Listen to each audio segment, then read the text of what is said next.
أبا عبد الله يا أبا عبد الله.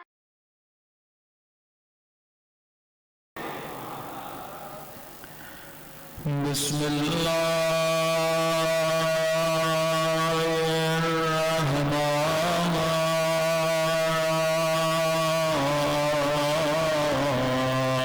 الرحيم.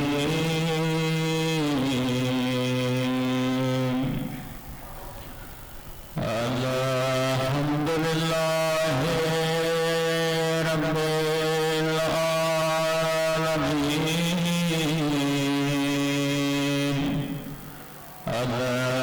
الحمد لله كما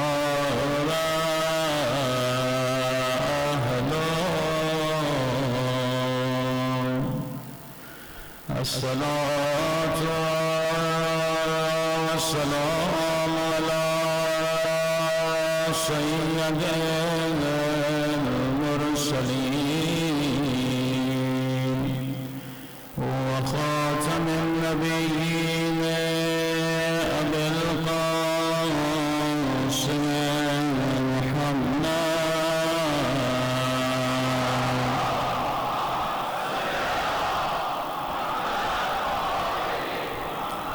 وعلى آله الطيبين الطاهرين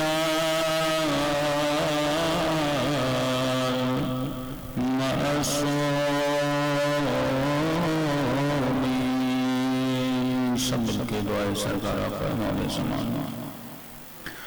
الہی عظمت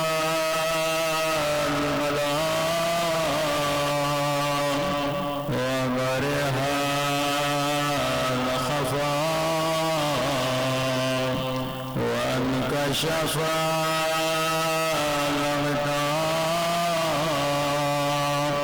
وانقطع النجاة وذاقت الأرض ومنعت السماء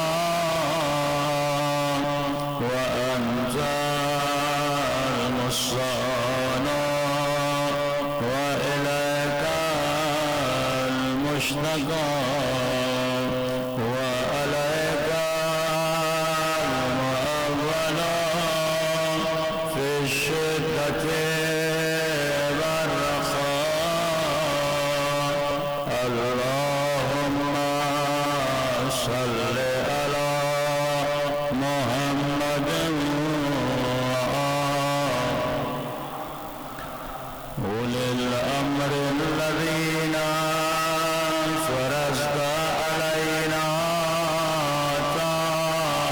طاعتهم وعرفتنا بذلك منزلتهم ففرج عنا بحقهم فرجا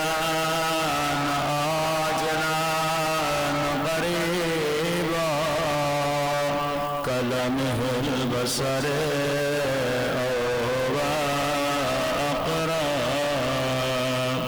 يا محمد يا علي يا علي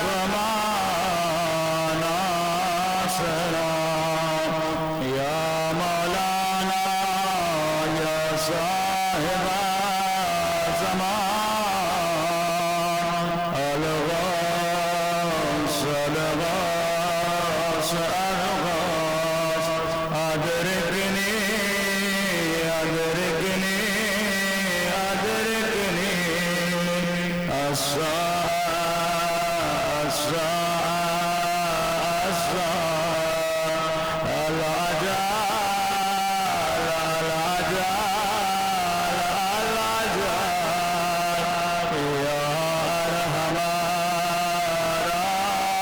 الراحمين صلى الله عليه محمد وآله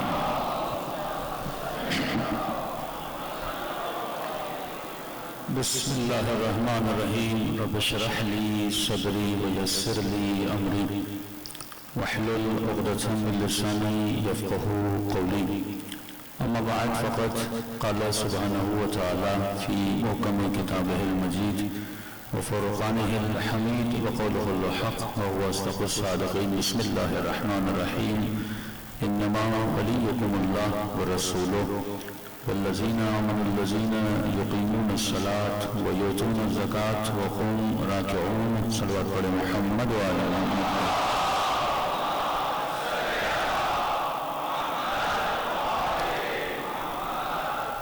دعا ہے پروردگار عالم ہم سب کی عبادتوں کو اپنی بارگاہ میں قبول فرمائے اور جس مقصد زندگی کی وجہ سے یہ مجالس بپا کی جاتی ہیں ان مقاصد میں بھی ہم سب کو کامیابی عطا فرما دیں. دن بڑی تیزی سے گزر رہے ہیں، اسی طرح یہ زندگی بھی بڑی تیزی سے گزر جائے گی، لیکن جس نے اپنی زندگی کو اہل بیت کی زندگی کی شبیہ بنایا تو وہ زندگی تیزی سے گزرے یا نہ گزرے تو وہ یہی جملہ کہتا ہے کہ اگر موت مجھ پہ آ جائے یا میں موت پہ آ جاؤں تو مجھ پہ کوئی فرق نہیں پڑتا. اس مقام پہ انسان کب پہنچتا ہے؟ جب وہ مقام ولایت کو حاصل کر لیتا ہے. فرمایا انسان تجھ پر 3 ولایتیں واجب ہیں، ایک اللہ کی ولایت، دوسرا میرے رسول کی ولایت، تیسرا اہل بیت رسول کی ولایت. ولایت کا مطلب، ولایت کا مقصد ایک ہے زبان سے ولایت کا اقرار کرنا، یہ ہے نظریے کو قبول کرنا.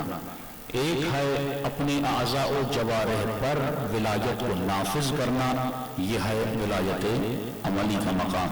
اور جب انسان ولایت کو اپنے بدن پہ نافذ کر لیتا ہے تو خدا اسے کرامت عطا کرتا ہے.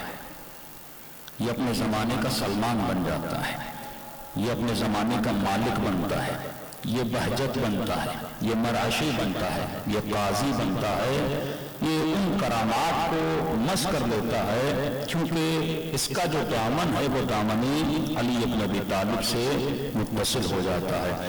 اب ہم کب اس ولایت تک پہنچیں گے؟ فرمایا پہلی شرط یہ ہے کہ تمہارا جو اسلام ہے وہ رسمی نہیں ہونا چاہیے، تمہاری جو عزاداری ہے وہ رسمی نہیں ہونی چاہیے، تمہارا اسلام عقلانی اسلام ہونا چاہیے، تمہاری عزاداری عقلانی عزاداری ہونی چاہیے. جب تم رسموں میں پڑھتے ہو تو لوگوں کو دیکھا دیکھی میں عمل انجام دیتے ہو، لیکن جو کام عقل سے کیا جاتا ہے اس کی دلیل کا ہونا بہت ضروری ہے. مثلا کوئی پوچھے عزاداری کیوں کر رہے ہو؟ اگر جواب یہ ملا کہ بھائی ہم صدیوں سے کر رہے ہیں، میرے آبا و اجداد کر رہے تھے، میرے بابا جلوس نکالتے تھے، تو یہ ہے رسمی مومن. لیکن اگر پوچھا جائے کہ حسین کی عزاداری کیوں کر رہے ہو تو جواب انسان کا عقل سے ہونا چاہیے. اور عقل جب جواب دیتی ہے تو یا قرآن سے دیتی ہے یا حدیث سے دیتی ہے یا اہل بیت کی رفتار سے دیتی ہے. رسول خدا ایک جگہ سے گزر رہے ہیں، ایک بوڑھی خاتون کو دیکھا جو چرخہ چلا رہی تھی. بوڑھی خاتون ہے، ان پڑھ ہے، نہ میٹرک تھی اس زمانے میں نہ انٹر پاس تھی، بالکل بوڑھی خاتون ہے، نبی کی چاہنے والی ہے. فرمایا اے خاتون کیا اللہ کو مانتی ہو؟ کہتی ہاں یا رسول اللہ. کیوں نہیں مانوں گی؟ جب آپ کو مان لیا تو میں نے خدا کو بھی مان لیا. نبی فرماتے ہیں میں بھی جانتا ہوں تو اللہ کو مانتی ہو، لیکن کیا اپنے اللہ کے ماننے پر، اس خدا کے وجود پر تیرے پاس کوئی دلیل بھی ہے کہ نہیں؟ صرف یہ نہیں میں نے کہا ہے اور تم نے مان لیا، تھوڑا اپنی عقل سے بھی سوچو وہ ہے بھی کہ نہیں ہے۔ تم نے خود کو مطمئن کرنے کے لیے کوئی دلیل اپنے ذہن میں رکھی ہے کہ نہیں رکھی؟ فرماتے ہیں وہ خاتون چرخہ چلا رہی تھی، دھاگے والا چرخہ پرانے زمانے کا، اور اس نے چند لمحوں کے بعد جب چرخہ چلا رہی تھی اس نے اپنے ہاتھ کو روک لیا، کہا یا رسول اللہ یہ میری دلیل ہے۔ صحابی کھڑے ہیں کہنے یا رسول اللہ سمجھ میں نہیں آیا یہ بوڑھی کہنا کیا چاہتی ہے؟ چرخہ چلا رہی ہے، ہاتھ کو روک لیا، چرخہ رک گیا۔ رسول نے فرمایا میرے اصحاب کو بتا تو کیا کہنا چاہتی ہے؟ فرماتے یا رسول اللہ دیکھیے وہ صحابی تھے، یہ عام مومنہ تھی، لیکن جو اس کی نظری ولایت تھی وہ زیادہ مضبوط تھی۔ کہنے لگی یا رسول اللہ جب یہ چرخہ میرے چلانے کے بغیر نہیں چلتا تو یہ پوری کائنات کسی چلانے والے کے بغیر کیسے چل سکتی؟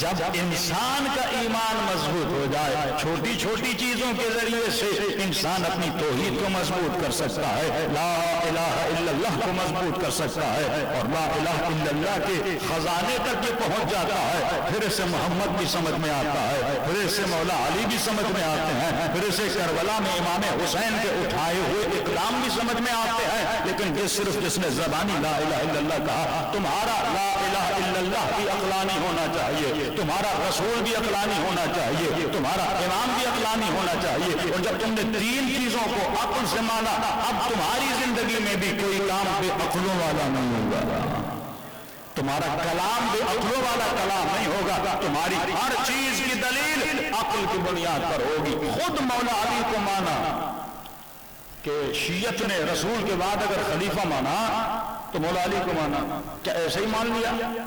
فرمایا نہیں، عقل کی بنیاد پہ۔ یہ خود مولا کا دعویٰ کرنا کہ سلونی قبل ان تفقدونی، یہ کیا بتا رہا ہے؟ مولا میں آپ سے کیوں پوچھوں، مجھے یقین ہے۔ فرمایا نہیں پوچھو تاکہ تمہاری عقل مطمئن ہو جائے۔ اگر نبی کے پاس کسی کے پاس سب سے زیادہ علم ہے تو علی مرتضیٰ کے پاس ہے۔ امام جماعت 7 سال کے فرماتے ہیں پوچھو۔ امام رضا پر اس زمانے کے شیعوں نے لیاذ باللہ شک کیا کہ آپ امام نہیں ہو، تبھی مولا کو کہا جاتا ہے غریب الغربا۔ لوگوں کو نہیں پتا کہ مولا کا لقب غریب کیوں ہے، سمجھتے ہیں کیونکہ مدینے سے مولا مشہد آئے تو کئی ظاہرین جانتے ہیں کہ مولا آپ کا جیسا روزہ ہے ایسا تو آپ کی دادی کا نہیں ہے، تو آپ کو کیوں غریب کہا جاتا ہے؟ غریب تو آپ کی دادی ہے۔ لوگ سمجھتے ہیں اردو والا غریب ہے، غریب الغربا کا مطلب یہ واحد امام ہے جس کی غربت اتنی زیادہ تھی کہ اس کے زمانے کے شیعوں نے امام کا اقرار نہیں کیا تھا۔ شک کہ مولا کو دیر میں اولاد ہوئی، کہتے تھے جو صاحب اولاد نہیں ہے وہ امام کیسا ہو سکتا ہے؟ پھر اللہ نے اولاد دی، پھر ایسے بدبخت بھی موجود تھے کہ جنہوں نے انکار کر دیا کہ آپ کے بیٹے نہیں ہیں، لیکن امام نے برا نہیں مانا۔ امام نے کہا جو سوال ہے تمہارا امام رضا تمہیں جواب دے گا۔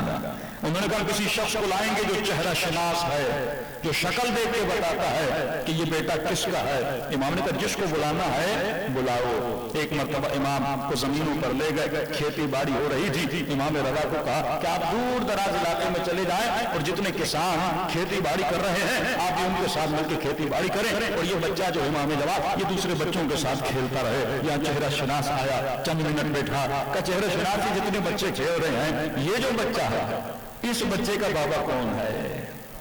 ذرا دیکھ کے بتاؤ۔ سمجھیں کہ کوئی 20-25 لوگ یہاں بیٹھے ہیں اور تقریباً کوئی 15-20 کسان وہاں پہ کام کر رہے ہیں۔ ایک مرتبہ اس نے سب کے چہروں کو دیکھا، پھر کسانوں کے چہروں کو دیکھا، اور جب چہرے یہ امامت پر نگاہ پڑی ایک مرتبہ نور رضا کو دیکھا، پھر نور جواد کو دیکھا۔ اگر اس کا کوئی والد ہو سکتا ہے تو یہ ہے جس کے چہرے سے مجھے نور نظر آ رہا ہے۔ اہل بیت نے برا نہیں مانا۔ عقلانی جو مذہب ہوتا ہے اس میں سوال کی بھی اجازت ہوتی ہے، اس میں جواب کی بھی اجازت ہوتی ہے۔ جب میں خدا کے وجود پر سوال کر سکتا ہوں تو کسی اور کے وجود پر سوال کیوں نہیں کر سکتا؟ فرمایا بوڑھی اللہ کو مانتی ہو؟ ہاں، دلیل کیا ہے؟ کہ یا رسول اللہ دلیل یہ ہے کہ جب چھوٹا سا چرخہ کسی چلانے والے کے بغیر نہیں چل سکتا تو یہ پوری کائنات کسی چلانے والے کے بغیر کیسے چل سکتی ہے؟ گویا بوڑھی نے اپنی سادگی میں ایک بہت بڑی دلیل دے دی جو فلسفی اور عقلانی دلیل ہے، جس دلیل کو ہم کہتے ہیں دلیل حرکت۔ دلیل حرکت کائنات میں ہر وہ شے جس میں موشن ہے، جس میں حرکت ہے، اس کو کوئی نہ کوئی حرکت دینے والا موجود ہے۔ یہ جو مٹیریل دنیا ہے، کیونکہ ہم ہیں عالم مادہ میں، اس دنیا میں ہم رہ رہے ہیں، مادی دنیا ہے۔ جب اس دنیا سے جائیں گے تو عالم برزخ ہے، عالم مثال ہے، مختلف عوالم میں انسان سفر کرتا ہے، لیکن جس عالم میں انسان آیا ہے اس کو کہا جاتا ہے عالم مادہ۔ سائنس بھی کہتی ہے کائنات کی کوئی ایسی شے نہیں ہے جس میں حرکت نہیں ہے، جس میں موشن نہیں ہے۔ آپ کو نظر نہیں آ رہا لیکن آپ کی باڈی کے اندر حرکت ہے، آپ کو سمجھ نہیں آ رہا۔ اور فرمایا جو بھی چیز ہلتی ہے اس کو کوئی ہلانے والا ہے۔ مثال کے طور پہ یہ ٹیشو پیپر میں نے اٹھایا، اس کا کوئی وزن نہیں ہے، میری انگلی اس ٹیشو پیپر کو اٹھا رہی ہے تو جتنی میری ہاتھ میں طاقت ہے اتنا وہ وزن اٹھا سکتی ہے۔ آپ ہاتھ سے تھوڑا چھوٹا سا پتھر بھی اٹھا لیتے ہیں، لیکن کوئی انسان ہاتھ سے پہاڑ اٹھا سکتا ہے؟ نہیں، میرے پاس اتنی طاقت نہیں ہے۔ تو پہاڑ کو اٹھانے کے لیے سب سے زیادہ طاقت کا ہونا ضروری ہے۔ تو ہم ذرا تصور کریں، جو پہاڑ کو تو چھوڑیے، جو پوری زمین کو حرکت دے رہا ہے، اس کے وجود میں کتنی طاقت ہوگی، جو زمین کو حرکت میں لا رہا ہے، جو ستاروں کو حرکت میں لا۔ کائنات میں کوئی بھی ایسا ذرہ نہیں ہے، یہ سائنس سے ثابت ہے کہ اس کے اندر حرکت موجود نہیں ہے۔ اس کی دلیل آپ کو دوں، آپ گھر میں سیب لا کے رکھ دیجئے، یہ سیب 1 مہینے کے بعد کیا ہو جاتا ہے؟ خراب ہو جاتا ہے۔ اس کا خراب ہونا بتا رہا ہے کہ اس کے اندر بھی کیا ہے؟ حرکت موجود ہے، اس کے اندر تبدیلی آتی ہے، اور جب یہ بدلتا جاتا ہے تو خرابی کی طرف جاتا ہے، اور جب خراب ہوتا ہے پھر کسی اور شیپ میں آتا ہے، پھر کسی اور شیپ میں آتا ہے۔ بالکل اسی طرح یہ جو حرکت ہے یہ آپ کے جسم میں ہے، کیونکہ مادے میں ہمیشہ حرکت ہوتی ہے۔ کہ کل میں نے کہا کہ مادہ پرانا ہوتا ہے، پرانی جو چیز ہوتی ہے اس میں زلال ہوتا ہے، اور جس میں زلال ہوتا ہے اس میں فنا ہوتی ہے، اور خدا وہ ہے جسے فنا نہیں ہے۔ لیکن سوال یہ ہے کون اسے حرکت دے رہا ہے؟ اس پوری کائنات کو حرکت دینے والا کون ہے؟ جو زمینوں کو حرکت دے رہا ہے، جو سورج کو حرکت دے رہا ہے، جو ستاروں کو حرکت دے رہا ہے۔ تو آپ نہیں بتا سکتے کہ مولانا فلاں وجود ہے جو حرکت دے رہا ہے، کیونکہ کائنات کا کوئی ایسا وجود نہیں ہے جس کے وجود میں اتنی طاقت ہو تو کسی واجب الوجود کو ماننا پڑے گا جو پوری کائنات سے بھی زیادہ طاقت رکھتا ہے۔ تو اس پوری کائنات کا محرک ہے، اور فرماتے ہیں وہ کون ہے؟ وہ پروردگار عالم کا وجود ہے، وہ رب العالمین کا وجود ہے۔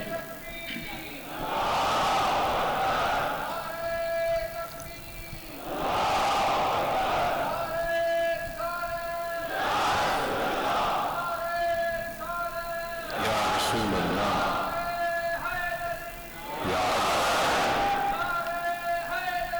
یا علی، نعرہ صلوات۔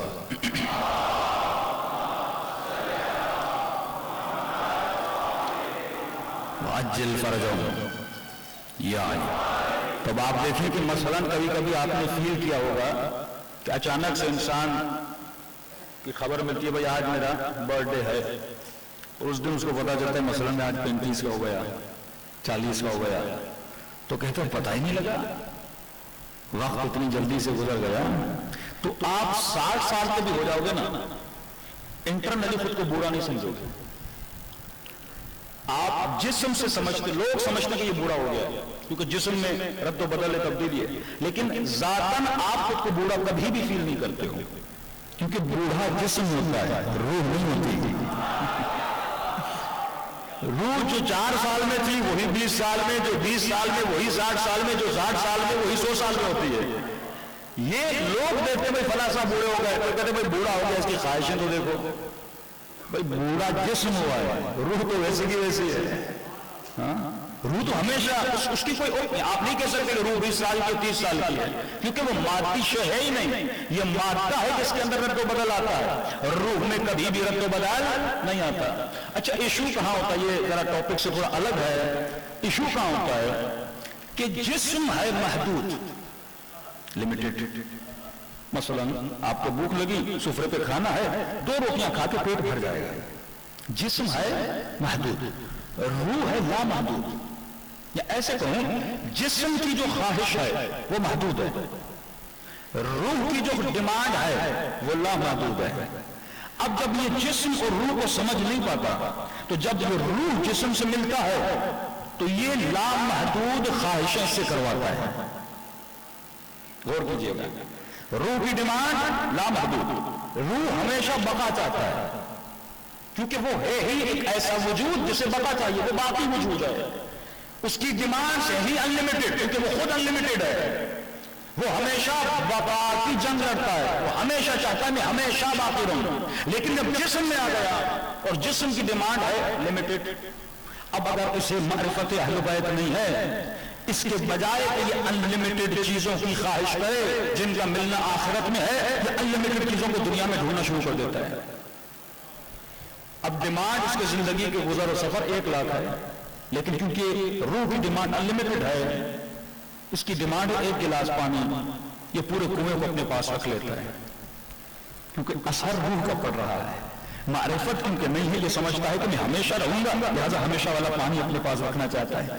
اس کے بچوں کے لیے، اس کی زندگی کے لیے 1 کروڑ کافی ہے، لیکن اتنا اس کے وجود میں ہرس ہوتا ہے کہ یہ اربوں روپے جمع کرتا ہے، پھر بھی کہتا ہے اور اربوں روپے جمع کروں.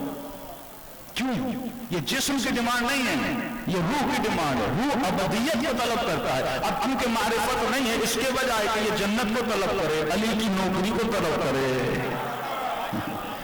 اس کے بجائے کہ یہ وہ چیزیں چاہے جو آخرت، کیونکہ معرفت نہیں ہے، یہ جگہ بدل دیتا ہے. اس کے بجائے کہ آخرت کو طلب کرے جو ابدی دنیا ہے، یہ دنیا کو طلب کرنے لگتا ہے. اور جب مرتا ہے تو اسے پتا چلتا ہے جو میں سوچ رہا تھا وہ غلط ہے، نہ مال میرا رہا، نہ اولاد میری رہی، نہ گھر میرا رہا. کہ جب مولا کے چاہنے والا آیا اور کہنے لگا یا علی، کہتا ہے مولا سے پہلے ملنے گیا، مولا غریب گھر میرے رہے تھے اور میں نے بنایا ہے کہ مولا کہاں ہے؟ امام نے کہا تجھے لے کر چلتا ہوں. اس نے سمجھا علی نے شہر سے باہر کو بہت بڑا فارم ہاؤس بنایا ہوگا اور مولا مجھے وہاں لے جا رہے ہیں. مولا اس کو لے کر گئے اور دیکھا چلتے چلتے علی قبرستان کے اندر داخل ہو گئے. یہ پریشانی کے عالم میں، یا علی یہ تو قبرستان کا در، یہ تو قبرستان کی قبریں ہیں. امام فرماتے السلام علیکم یا اہل الدیار، اے قبروں میں رہنے والوں، علی کا تجھ پر سلام ہو. بس فرق اتنا ہے تم تھوڑا علی سے پہلے چلے گئے ہو اور علی بھی تم سے آ کر ملنے والے ہیں. یہ پریشان ہوتا مولا آپ کو بڑا گھر دکھانے والے تھے،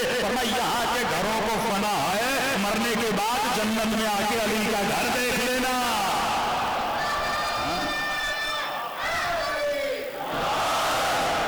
یہاں کے گھروں کو فنا ہے، آج ہے کل نہیں ہے، آج تیرا کل تیرے بیٹے کا، لیکن ایک وہ گھر ہے جو جنت میں ملتا ہے، اس گھر کو بقا ہے. کبھی فرمایا یہ مت دعا کرو خدایا ڈیفینس میں بڑا گھر دلا دے، بحریہ ٹاؤن میں بڑا گھر دلا دے، دنیا کے گھروں کو بقا نہیں ہے. دعا یہ کرو خدا ایک ایسا گھر دے جو علی کی ہمسائیگی میں مجھے عطا ہو، حسین کی ہمسائیگی میں عطا ہو، اللہ کے نبیوں کی ہمسائیگی میں عطا ہو، کہ ایک گھر سے نکلوں تو دائیں طرف علی کی زیارت ہو جائے اور بائیں طرف حسین کی زیارت ہو جائے. صلوات پڑھے محمد و آل محمد.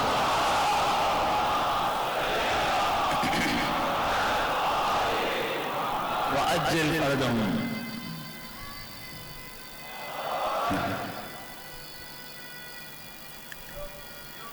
حیدری. تو انسان کب یہ خواہشیں کرتا جب خود کو سمجھے، جب اس کا دین عقلانی دین ہو. شیطان ان جگہوں کو کیا کر دیتا ہے؟ بدل دیتا ہے. جو چیز فنا ہے اسے بقا دکھاتا ہے اور جو بقا ہے اسے فنا دکھاتا ہے. مثلا آخرت بقا کا نام ہے، وہ موت کو فنا بتاتا ہے. مر گئے تو سب کچھ ختم، اور بڑا فرماتے ہیں مرنے سے تجھے بقا ملتی ہے، تجھے زندگی ملتی ہے. ہاں امام حسن کا ایک چاہنے والا تھا. دیکھیے انسان کی صلوات پڑھیں محمد علیہ.